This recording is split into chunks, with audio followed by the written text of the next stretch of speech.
It began with a murder as cold as that afternoon, January 27, 2022, in the middle of this neighborhood on 31st Street Drive in southeast Cedar Rapids. 911, what's the address of the emergency? I live on 31st Street Drive southeast. Yep. And I just heard gunshots, and there's a guy laying in the middle of the street. 911 calls from witnesses start pouring into dispatchers. Someone's popping off rounds out here. You're hearing a gunshot? Several gunshots. One caller describes seeing activity near a yellow house and then watching the victim lying in the street get robbed. A car just come back, and they took like a phone or something out of his pocket. 19-year-old Cordell Lewis was shot, robbed, and left to die in broad daylight while neighbors tried to get him help. Ma'am, he's leaking out. You got to see the ambulance Okay, right now. all right. Is anybody with him? I don't see nobody, ma'am. They just shot him. It's too late. Police arrive to find Cordell dead in the street. Investigators start documenting the crime scene, marking evidence, and talking to people at the scene, including inside the yellow house where witnesses say it all started. Does anybody know who this guy is out in the street? I don't know, I still haven't heard the name. You know, we've talked to a lot of neighbors and talked to people in the area and everything, and all the neighbors was watching everything and saw some stuff, and pretty much real simple is they said it was all started in the front yard. There was stuff going on in the front yard, arguments and stuff, and then people trying to go in and out of the house here. Clee Barney lives in the yellow house. He's one of several people who called 911 after hearing the gunshots. Clee tells police he was in his basement when he first heard people arguing. I just heard some arguing after a while, and my dog was going nuts. That's what made me come upstairs. I came upstairs, I got to that window right there in the kitchen. Yeah. And all I heard was gunshots, pow, pow. Saw a dude in the red take off running. Later that night, police searched the home for more clues. Hey, they're working on that search warrant at the house right now. Yes, sir. And is it possible for you to run out there and move the dog from like the basement to a different room? Because all they have left is the basement, and then they'll be done. Once downstairs, officers find the murder weapon stuffed in an office chair box. Inside the home, they also find Pierre Baugh, known as P Money, hiding in a bedroom, and they take her in for questioning. Why were you hiding in the house from when we were all there? Because I didn't want to be questioned. Okay. Why didn't you want to be questioned? Because I did. What, I mean, is there something that you're concerned about or scared of, or you just don't normally like talking to the police, or yeah, what? That. The last one? I don't like talking to the police. But if I did know him, I would have told y'all. After lying initially to investigators, P Money tells police Kenyana Jones, known as Buki, dropped her off at the yellow house. She says 3 boys were already arguing. She thought there would be a fight, but then she heard gunshots. She says she isn't sure who pulled the trigger because they were all wearing masks. That same day, investigators start getting tips about what might have led to the shooting. One came from Cordell's mother, who got messages from a stranger on Facebook. Saying Cordell was wearing this, that, and they shot him and left. And they went to the corner and they came back, and then they went and emptied his pockets and took all his money and phone. With the search of the home complete, murder weapon found, the body of Cordell Lewis recovered, and witness accounts, the investigation into who killed Cordell is set to continue into its second day, but it would only become more complex when a second person is found dead. Early in the morning on January 28, 2022, the day after Cordell Lewis is murdered, a bus driver calls 911 when they spot a person lying in Cedar Valley Park. I'm with the Cedar Rapids School District. I found a kid laying in a parking lot. What appears to be a high school kid. He is unconscious. He is not responding. He looks like he's been out here for a while. A second person on scene attempts CPR with the help of a dispatcher on the phone. 1, 2, 3, 4. 1, 2, 3, 4. Emergency crews arrived to find 22-year-old Kayvon Johnson shot to death. So I've been with the county attorney's office for 25 years. I can't remember ever having a back-to-back murder that happens within hours. Police began marking evidence on scene, which is a more secluded location than the one a day prior. But that didn't stop a homeowner living nearby or surveillance cameras from hearing the gunshots. There's some police activity in the Rompot Park, Cedar Valley Park, and I'm wondering if it's related to the gunshots we heard last night. You heard gunshots last night? What time? About 2:30. Officers are able to pinpoint the timing of the early morning shooting using surveillance video.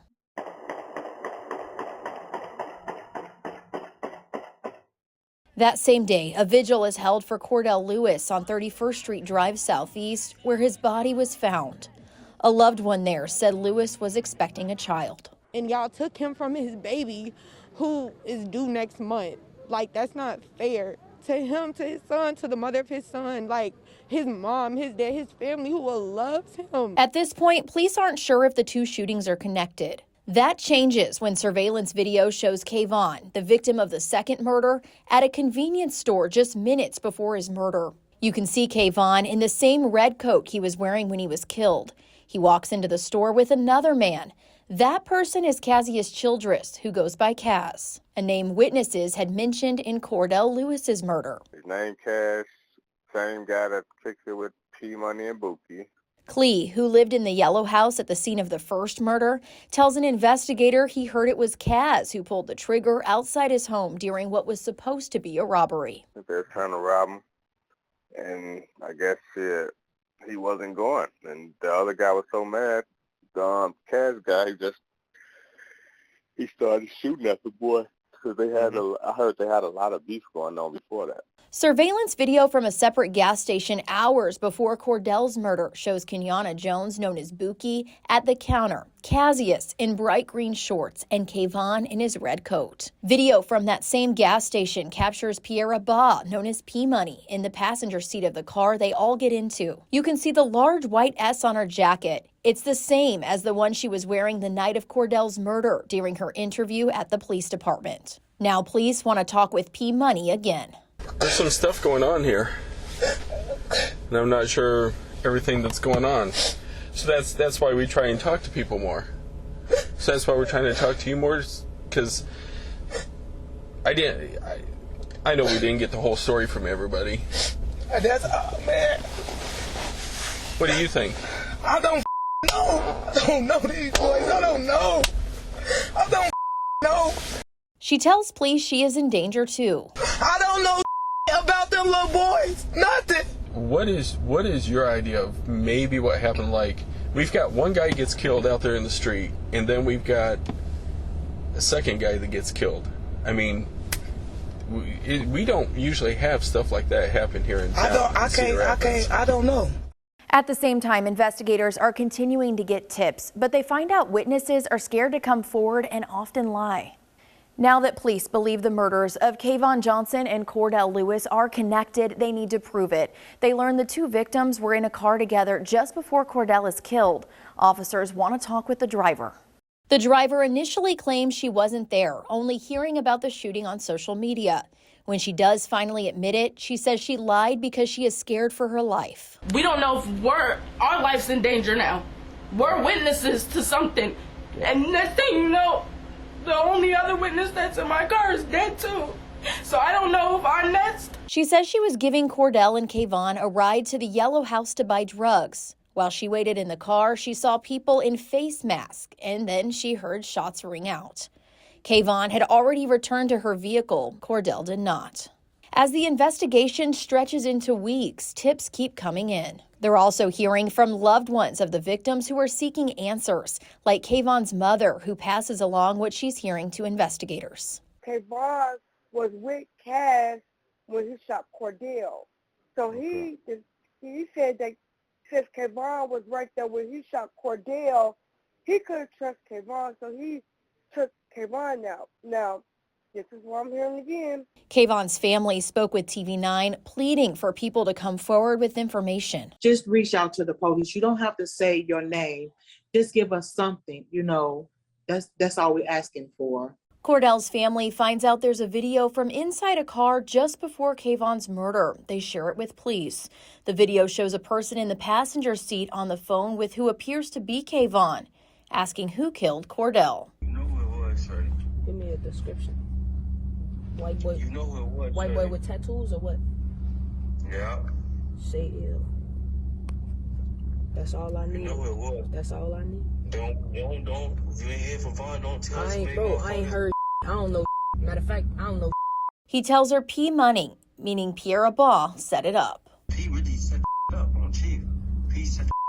That secret recording matches what witnesses are telling police, though investigators were never able to confirm whether it was really Kayvon on the phone. On February 23, 2022, investigators bring Kazius Childress, known as Kaz, in for an interview at the Cedar Rapids Police Department. When's the last time that you hung out with Cordell?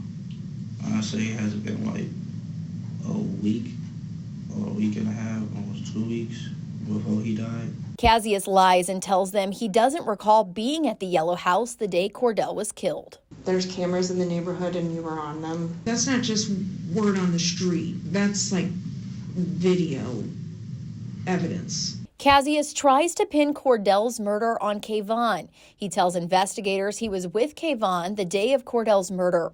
Kaz claims Kayvon went to go pick up Cordell. When they came back, Kayvon asked to see Cordell's gun and then forced Cordell to empty his pockets. Vaughn shot Cordell, and then Cordell ran.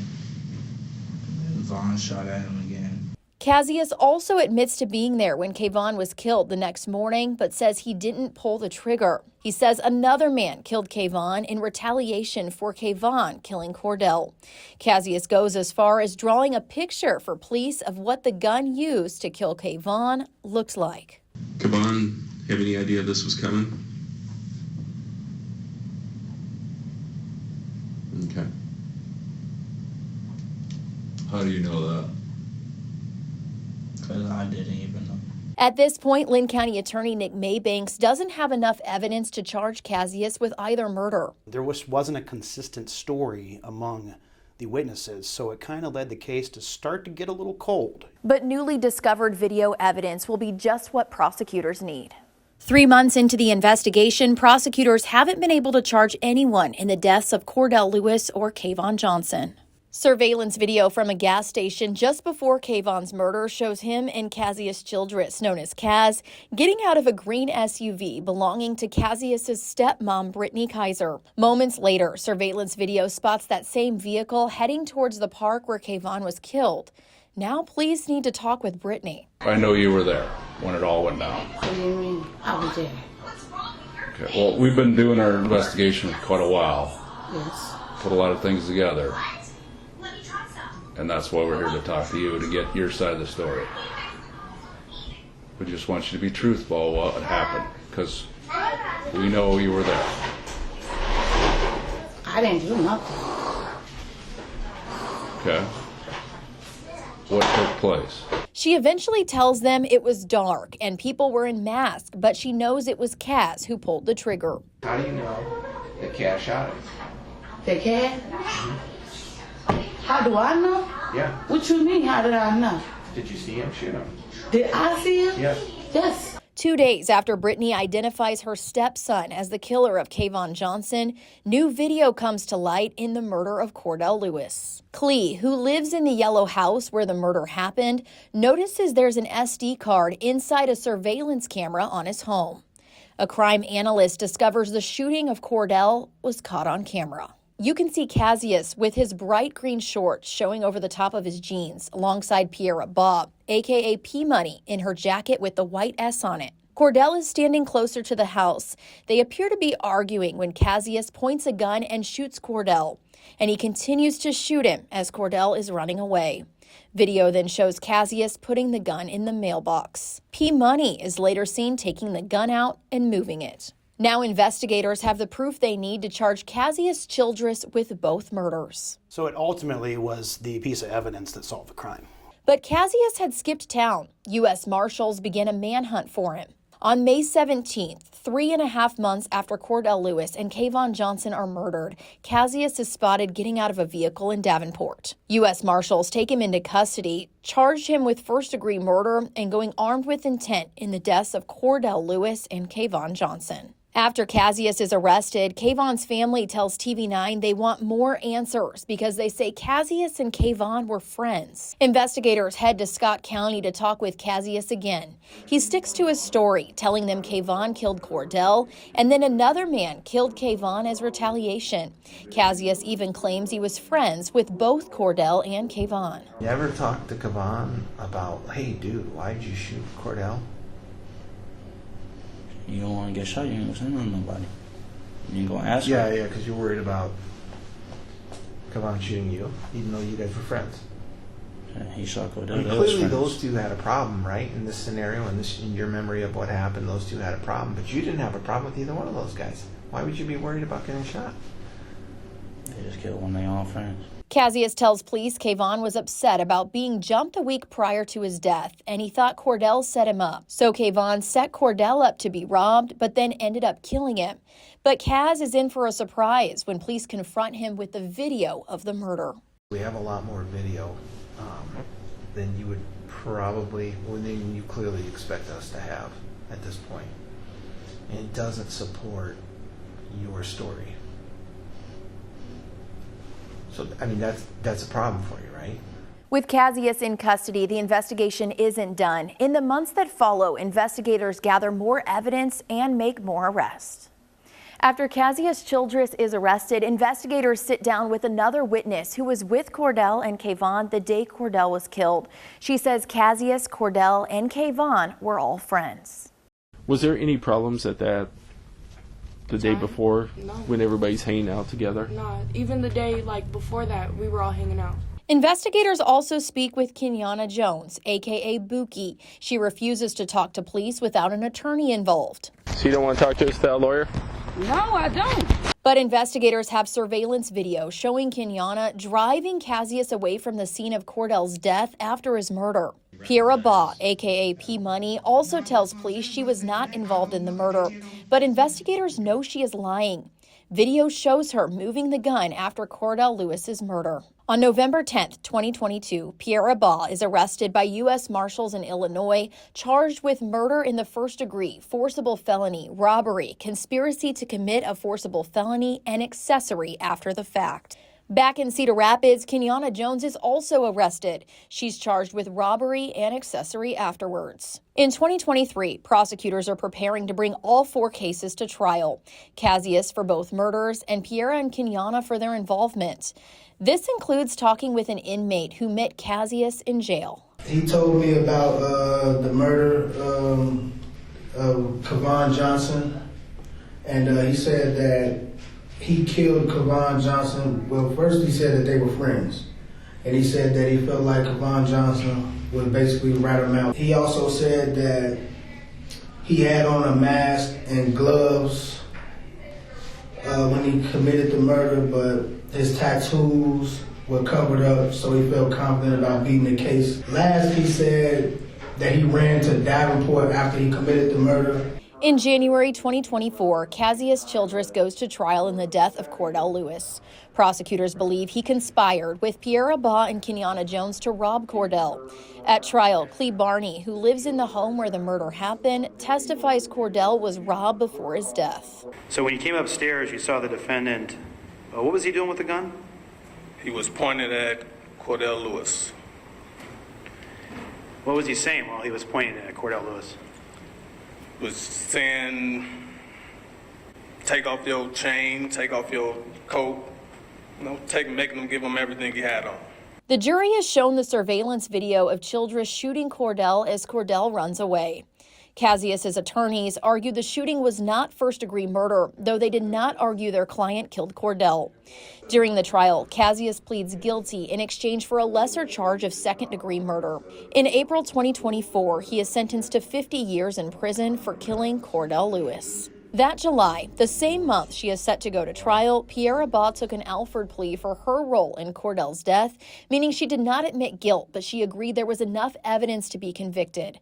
This plea eliminated her most serious charge of murder. In August 2024, Kenyana Jones also takes an Alford plea to conspiracy to commit a forcible felony. She also pleads guilty to accessory after the fact, avoiding her most serious robbery charge. That same month, Kazius pleaded guilty in exchange for lesser charges, avoiding trial in the death of Kayvon Johnson. At his sentencing in October, he appeared wearing a spit hood meant to keep him from spitting in the courtroom. That's a decision that was made after the Lynn County Correctional Center learned about a plan Childress had for Maybanks at sentencing. If he didn't get a concurrent sentence, he was going to either punch or spit on me. The mothers of each victim were in the courtroom. I want him to know he have taken both of our babies and we cannot get them back. We cannot get them back. We have to visit our babies in the cemetery. After being sentenced to 50 years in the death of Kayvon, Kazius was walked out, but not without harsh words for those whose lives he took. Oh, Kayvon, Cordell, all 7 years I'm getting high. Y'all can't piss on that grave. Free the guys. I'm gonna be a flicker on the grave. It really shows that throughout the course of this case, from the time that these murders were committed all the way through trial and sentencing, that he just had no remorse for what he did. And, you know, he's going to have the rest of his life in prison to think about that.